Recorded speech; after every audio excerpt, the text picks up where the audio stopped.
നമസ്കാരം. ചാനൽ 5+ലേക്ക് സ്വാഗതം. ഞാൻ നാസർ ബേപ്പൂർ. ഹണി അല്ലെങ്കിൽ തേൻ ലോകത്ത് കിട്ടാവുന്ന ഏറ്റവും നല്ല ഭക്ഷ്യവസ്തുവാണ് എന്നാണ് പറയപ്പെടുന്നത്. വെറുതെ പറയുന്നതല്ല. വേദങ്ങളിലും ബൈബിളിലും വിശുദ്ധ ഖുർആനിലുമെല്ലാം തേനിൻ്റെ ഗുണങ്ങളെക്കുറിച്ച് പ്രതിപാദിക്കുന്നുണ്ട്. പൗരാണിക കാലത്ത് ബുദ്ധസന്യാസിമാർ തേൻ ഉപയോഗിച്ചിരുന്നതായി പറയുന്നുണ്ട്. അതുപോലെ തന്നെ ആധുനിക കാലത്ത് തേനിൻ്റെ ഗുണങ്ങൾ അംഗീകരിക്കപ്പെട്ടതാണ്. ഇതിനെക്കുറിച്ച് സംസാരിക്കുകയാണ് ഇന്ന് അതിഥിയായി എത്തുന്ന കണ്ണൂരിലെ ബീ കീപ്പിംഗ് ക്ലസ്റ്ററിൻ്റെ പ്രസിഡൻറ്റും Malabar honey and food park managing ഡയറക്ടറുമായ ശ്രീ ഷാജു ജോസഫ്. തേന് ലോകത്ത് കിട്ടാവുന്നതിൽ വെച്ച് ഏറ്റവും നല്ല ഒരു ഭക്ഷ്യവസ്തുവാണ്. ലോകത്തിൽ ദൈവം മനുഷ്യന് തന്ന ആദ്യത്തെ ഒരു ഫസ്റ്റ് സ്വീറ്റ്നെസ് ആണ് തേന്. ആദ്യത്തെ ഒരു മാധുര്യമാണ്, മനുഷ്യൻ ആദ്യം അനുഭവിച്ച ഒരു മാധുര്യമാണ്. നമ്മൾ പഞ്ചസാര അല്ലെങ്കിൽ വെള്ളം, ശർക്കര ഇതൊക്കെ പിന്നീട് നമുക്ക് മനുഷ്യനുണ്ടാക്കിയെടുത്താണ്. ഈ ശർക്കര അല്ലെങ്കിൽ പഞ്ചസാര, റിഫൈൻഡ് ഷുഗർ ഇതൊക്കെ എന്ന് പറഞ്ഞാൽ അതിനകത്ത് നമുക്കറിയാം, ഈ പഞ്ചസാര എന്ന് പറഞ്ഞാൽ അത് ശുദ്ധീകരണം കഴിഞ്ഞ് വരുന്നത്. കരിമ്പുനീര് നല്ലൊരു പദാർത്ഥമാണ്. അതിനകത്ത് ഒരുപാട് പോഷക ഘടകങ്ങളൊക്കെ ഉണ്ട്. പക്ഷേ ആ കരിമ്പുനീരിനകത്ത് അടങ്ങിയിരിക്കുന്ന ഒരുപാട് പോഷകഘടകങ്ങൾ, അതായത് അതിനകത്ത് അടങ്ങിയിരിക്കുന്ന ശരീരത്തിന് വേണ്ട ഒരുപാട് വിറ്റമിൻസും മിനറൽസും എല്ലാം നശിപ്പിച്ച് കളഞ്ഞ് അതെല്ലാം ബ്ലീച്ച് ചെയ്ത് കളഞ്ഞ ശേഷം അതിനകത്ത് ഏറ്റവും നമുക്ക് ശരീരത്തിന് അത്ര ആവശ്യമില്ലാത്തതും എന്നാൽ ഈ പറഞ്ഞ കാർബോഹൈഡ്രേറ്റ്സ് മാത്രം വേർതിരിച്ചെടുക്കുന്ന ഒരു സാധനമാണ് നമുക്ക് പഞ്ചസാര എന്ന് പറഞ്ഞാൽ. ഈ പഞ്ചസാരയാകുമ്പോൾ അതിനകത്ത് അതിനെ ദഹിപ്പിക്കണമെങ്കിൽ കുറച്ച് സംഗതികളൊക്കെ വേണം. കാൽസ്യം, ഫോസ്ഫറസും,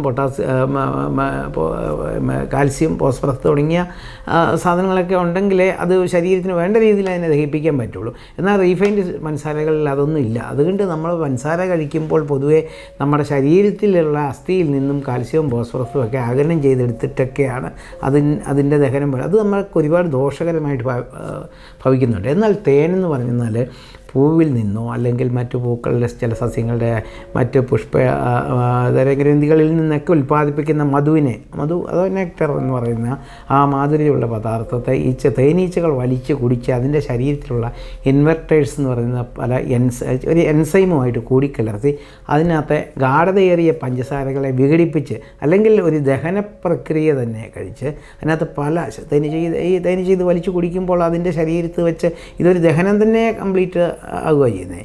ഇത് വലിച്ചു കുടിച്ച ശേഷം അത് എടുത്തുകൊണ്ട് വരുന്ന ഈച്ചകൾ അത് കൂട്ടിലുള്ള മറ്റ് ഈച്ചകൾക്ക്, അതായത് റിസീവേഴ്സ് എന്ന് പറഞ്ഞ ഒരു കാറ്റഗറിയിൽപ്പെട്ട ഈച്ചകളുണ്ട്.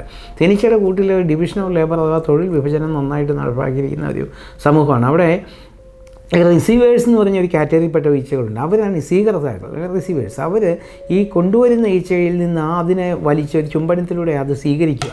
ആ മധുവിനെ വീണ്ടും അതിൻ്റെ ഉദരത്തിൽ വെച്ച് ഒരു റീപ്രോസസ്സിങ് കൂടെ നടത്തിയ ശേഷം അതിനകത്ത് ഒരുപാട് എൻസൈമുകളും ഒരുപാട് തേനീച്ചയുടെ ശരീരത്തിൽ നിന്ന് ഇതിനെ ദഹിപ്പിക്കാൻ ആവശ്യമായിട്ടുള്ള പല ഘടകങ്ങളും ഇതിനകത്ത് ആഡ് ചെയ്ത് ഇതിനകത്ത് അമിനോ ആസിഡുകളൊക്കെ നമുക്കറിയാം, ജീവൻ്റെ ഉൽപ്പത്തിക്ക് തന്നെ കാരണമായിട്ടുള്ള ആസിഡാണ് നമുക്ക് അമിനോ ആസിഡുകൾ. ഈ അമിനോ ആസിഡുകൾ പോലെയുള്ള പല ആസിഡുകളും ശരീരത്തിന് വേണ്ടുന്ന ഒട്ടനവധി വിറ്റമിൻസും എൻസൈമുകളും എല്ലാം ആഡ് ചെയ്ത് അതിൻ്റെ ആഡ് ചെയ്ത് അതിൻ്റെ മൂല്യം ഉയർത്തി അതിനെ ലോകത്ത് കിട്ടാവുന്നതിൽ നിന്ന് ഏറ്റവും നല്ല ഒരു ഭക്ഷണമാക്കി മാറ്റി അതിൻ്റെ കുഞ്ഞുങ്ങൾക്ക് അതിൻ്റെ നെക്സ്റ്റ് ജനറേഷനെ നിലനിർത്താൻ വേണ്ടി ഏറ്റവും നല്ലൊരു ഭക്ഷണമായി പ്രിപ്പയർ ചെയ്ത് ഒരിക്കലും കേടാകാത്ത രീതിയിൽ സൂക്ഷിച്ചു വെക്കുന്ന ഒരു പദാർത്ഥമാണ് തേന്. അപ്പോൾ അത് ശരിക്കും പറഞ്ഞാൽ തേനീച്ചയുടെ കുഞ്ഞുങ്ങൾക്ക് വേണ്ടിയിട്ട് വയ്ക്കുന്നതാണെങ്കിലും ആ തേനീച്ച എന്ന് പറയുന്ന ജീവി ഈ ലോകത്ത് എക്കാലം ഉണ്ടായിരിക്കണം. നമുക്കറിയാം, തേനീച്ചകൾ നൽകുന്ന സേവനത്തെക്കുറിച്ചൊക്കെ നമുക്കറിയാം. ഏതാണ്ട് നമ്മുടെ ഈ ഭക്ഷ്യമേഖലയിൽ ഏതാണ്ട് 40% ഫുഡ് സപ്ലൈ ചെയ്യുന്ന അല്ലെങ്കിൽ പരാഗണം വഴി തേനീച്ചകളാണ് അതിനെ കോൺട്രിബ്യൂട്ട് ചെയ്യുന്നത്. അപ്പോൾ അങ്ങനെ കാർഷികോൽപാദന രംഗത്തും കാർഷിക വിളകളുടെ ഗുണമേന്മ വർദ്ധിപ്പിക്കുവാനൊക്കെ തേനീച്ചകൾ വലിയ സംഭാവനകൾ നടത്തുന്നുണ്ട്. ആ തേനീച്ചകൾ ഈ ലോകത്ത് എന്നും നിലനിൽക്കേണ്ട ജീവികളാണെന്ന്. തേനീച്ച ഇല്ലെന്നുണ്ടെങ്കിൽ, തേനീച്ച നശിച്ചു കഴിഞ്ഞാൽ ഈ ലോകത്ത് മനുഷ്യൻ്റെ ആയുസ് 4-5 വർഷത്തിനപ്പുറത്തേക്ക് പോവുകയില്ല എന്നുള്ള ഇതുകൊണ്ട് തേനീച്ച എന്ന് നിലനിൽക്കേണ്ട ഒരു ജീവികളായതുകൊണ്ട് അതിന് ഏറ്റവും ഉത്തമമായിട്ട് ഒരു ഭക്ഷണമായിട്ട് ആ തേനിനെ രൂപകൽപ്പന ചെയ്ത് തേനീച്ചകൾ പ്രത്യേകമായിട്ട് കൂട്ടിൽ കൊണ്ടുപോയി ശേഖരിച്ച് വെക്കുന്ന ഒരു ഭക്ഷണമാണ് തേൻ. തേനിനകത്ത് നമുക്ക് കേവലം കാർബോഹൈഡ്രേറ്റ്സ് മാത്രമല്ല, അല്ലെങ്കിൽ എനർജി മാത്രമല്ല, ഏറ്റവും കൂടുതൽ എനർജി ലഭിക്കുന്ന ഒരു ഭക്ഷണത്തിൽ പ്രധാനപ്പെട്ട ഭക്ഷണമാണ് തേൻ. അതായത് ഏറ്റവും കൂടുതൽ എനർജി ഈ ഭൂമിയിൽ കിട്ടുന്ന ഭക്ഷണങ്ങൾ: 1 ഈന്തപ്പഴം, 2 തേന്, പിന്നെ വെണ്ണ. ഇതൊക്കെയാണ് നമുക്ക് കാലറിയുടെ വാല്യൂ വെച്ച് നോക്കിയാൽ 1 കിലോ തേനിനകത്ത് 3300 കാലറി ഉണ്ട്. ഈ കാലറി എന്നതിനേക്കാൾ ഉപരിയായിട്ട് ഇതൊരു ദഹനം കഴിഞ്ഞ ഭക്ഷണമാണ്. ഇത് നമ്മുടെ ശരീരത്തിലെ കൊളസ്ട്രോളിനെ കുറയ്ക്കാനുള്ള ഘടകങ്ങൾ ഇതിനകത്ത് അടങ്ങിയിട്ടുണ്ട്. ശരീരത്തിൽ നമുക്കറിയാം, നമുക്ക് ഇന്നത്തെ മെയിൻ പ്രശ്നം കൊളസ്ട്രോളാണ്. ആ കൊളസ്ട്രോളിനെ കുറയ്ക്കാനുള്ള LDL കൊളസ്ട്രോളിനെ HDL ആയിട്ട് ട്രാൻസ്ഫോം ചെയ്ത് മാറ്റാനുള്ള കഴിവ് വരെയും തേനിനുണ്ട്. നമ്മൾ കഴിക്കുന്ന ഭക്ഷണങ്ങളുടെയൊക്കെ പോഷകഘടകങ്ങളെ പൂർണ്ണമായിട്ട് ആഗിരണം ചെയ്യുവാൻ വേണ്ടിയിട്ടുള്ള കഴിവും തേനിന്. ഇത് പ്രോബയോട്ടിക്കാണ്. തേന് ശരിക്കും പറഞ്ഞാൽ ആയുർവേദ വിധി പ്രകാരം ആയുർവേദം പറയുന്ന വാതപിത്ത കഫങ്ങളെ ഏകീകരിച്ച് ഒരാളെ പൂർണ്ണ ആരോഗ്യമാക്കുന്ന ഒരു സ്റ്റേബിലൈസിങ് ഫുഡാണ് തേൻ എന്ന് പറഞ്ഞത്. വാദം, പിത്തം, കഫം ഇതിൻ്റെ ഇൻസ്റ്റബിലിറ്റിയാണ്, അല്ലെങ്കിൽ ഇതിൻ്റെ ഡിസോർഡറാണ് ഒരാളെ രോഗിയാക്കുന്നതെന്നാണ് ആയുർവേദത്തിൻ്റെ കൺസെപ്റ്റ്.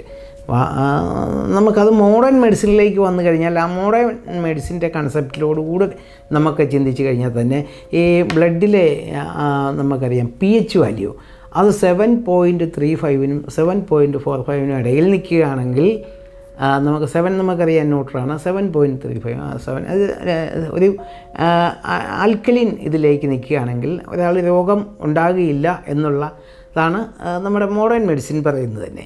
അപ്പോൾ എന്ന് പറഞ്ഞ പോലെ ഇതിൻ്റെ ആ ഒരു കോമ്പിനേഷൻ ലെവല്, ഒരു ആപ്റ്റ് ലെവല് നിലനിർത്താൻ പറ്റുന്ന ഒരു സ്റ്റേബിലൈസിങ് ഫുഡായിട്ടാണ് ആയുർവേദം. ഏത് അസുഖത്തിന് നോക്കിയോ ആയുർവേദ മരുന്നുകളിലെല്ലാം തേനുണ്ട്, എല്ലാത്തിനകത്തും തേനുണ്ട്. ഇതിനകത്ത് കാരണം ഇതിനകത്ത് ഒട്ടനവധി ഇതിനകത്ത് അടങ്ങിയിരിക്കുന്ന പല എൻസൈമുകളും നമ്മുടെ ശരീരത്തിലെ പല ഗ്രന്ഥികളെ ഉത്തേജിപ്പിക്കാൻ, ഈവൻ നമുക്ക് ഡയബറ്റിക് ആകുന്ന നമുക്കറിയാം, നമ്മുടെ ബീറ്റാ കോശങ്ങൾ നശിച്ചു പോകുമ്പോൾ, നമ്മുടെ പാൻക്രിയാസ് വീക്കാകുമ്പോൾ, നമ്മുടെ ഇൻസുലിൻ്റെ ഉൽപ്പാദനം കുറയുമ്പോൾ, അപ്പോൾ ആ ബീറ്റാ കോശങ്ങളെയൊക്കെ റീജനറേറ്റ് ചെയ്യിപ്പിക്കാൻ, നമ്മുടെ എല്ലാ കോശങ്ങളും, നമ്മുടെ കരളിനെയൊക്കെ റീജനറേറ്റ് ചെയ്യിപ്പിക്കാൻ, നമ്മുടെ കിഡ്നിക്കും ഹാർട്ടിനും ഇതിനെല്ലാം സ്ട്രെങ്തൻ ചെയ്യിപ്പിക്കുവാനും, വാതപിത്ത കഫങ്ങളെയൊക്കെ ഏകീകരിക്കുന്നു, അതിനെ സ്റ്റേബിലൈസ് ചെയ്യിക്കും.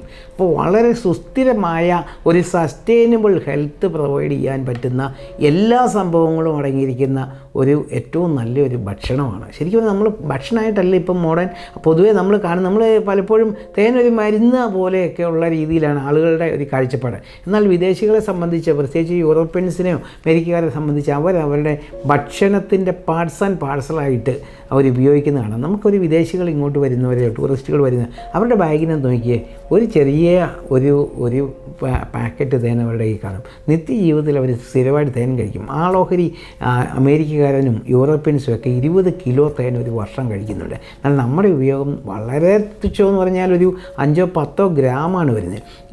അറബികൾ കഴിക്കുന്നുണ്ട് നന്നായിട്ട്. അറബികളൊക്കെ അവരുടെ ഭക്ഷണത്തിന് ഓരോ ദിവസം ബ്രേക്ക്ഫാസ്റ്റിനോടുകൂടി ഭക്ഷണം കഴിക്കും. ഇത് നമ്മുടെ എന്താണെന്ന് വെച്ചാൽ നമ്മുടെ കരളിൻ്റെ അസുഖങ്ങൾക്കും കുടലിലെ അസുഖങ്ങളും, കുടൽ പുണ്ണ്, ദഹനക്കുറവ്, ഗ്യാസ് എന്ന് വേണ്ട ഏത് അസുഖത്തിന് നോക്കിയാലും തേൻ കഴിച്ചു കഴിഞ്ഞാൽ, പിന്നെ അമിതമായിട്ട് ഈ ഷുഗർ ഡയബറ്റിക് പേഷ്യൻസൊക്കെ കൂടുതലായിട്ട് തേൻ കഴിക്കില്ല. കാരണം ഇതെന്ന് വെച്ചാൽ ഇത് തേനിനകത്തുള്ളതും പഞ്ചസാരയാണ്, ദഹനം കഴിഞ്ഞ പഞ്ചസാരയാണെന്നേ ഉള്ളൂ. പക്ഷേ ഇതിൻ്റെ ഗ്ലൈസീമിക് ഇൻഡെക്സ് പഞ്ചസാരയേക്കാൾ അല്പം കൂടെ കുറവാണ് എന്നുള്ളതിന് ഇതിനകത്തും ഷുഗറുണ്ട്. അതായത് ഫ്രക്ടോസും ഗ്ലൂക്കോസുമാണ് ഇതിനകത്തെ മെയിൻ പഞ്ചസാരകൾ. അതായത് പഴങ്ങളിൽ നിന്നൊക്കെ ലഭിക്കുന്ന പഞ്ചസാരകൾ, നമുക്ക് സാധാരണ ചായക്ക് കഴിക്കുന്ന നമ്മുടെ പഞ്ചസാര റിഫൈൻഡ് ഷുഗറല്ല. ഇതിനകത്ത് കൂടുതലായിട്ട് ദഹനം കഴിഞ്ഞ ലഘു പഞ്ചസാരകളാണ് ഇതിനകത്ത് കൂടുതലായിട്ട് അടങ്ങിയിരിക്കുന്നത്.